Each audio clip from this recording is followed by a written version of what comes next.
Hey guys, and welcome back to And Then There Was Style, your YouTube home decor channel. While you are here, don't forget to subscribe to become part of our home decor family. Also take a minute to check out some of our previous videos, and I am so proud to say that we have officially hit over 2,000 subscribers, so thank you so much for that. Alright guys, and thank you for coming back. Once again, today's video is going to be all about neutral bedrooms. Now this is going to be somewhat of a relaxing video. I'm not going to talk much. You guys let me know if you prefer videos where I'm actually talking you through it, or if sometimes you just want the relaxing videos, just looking at the pictures and hearing the music. I promise you, I am not offended either way. I just really want to know what you all want. And now I'm rambling again, so enjoy the videos. Oh my goodness, this room is gorgeous. You guys, look at that that headboard. What is that, cane type headboard? Oh man, that was pretty. Anyway, I'll see you at the end of the video. Bye friends.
Alright guys, so as we near the end of this video, let me know down below in the comments section, would you or would you not have a neutral bedroom?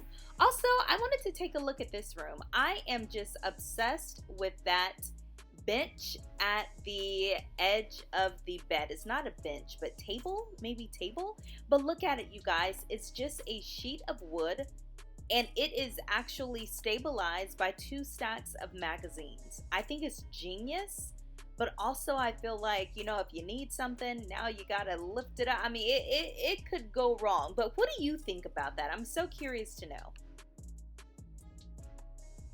As always, guys, don't forget to give this video a thumbs up, share it with other home decor lovers, and subscribe. Also hit that notification bell.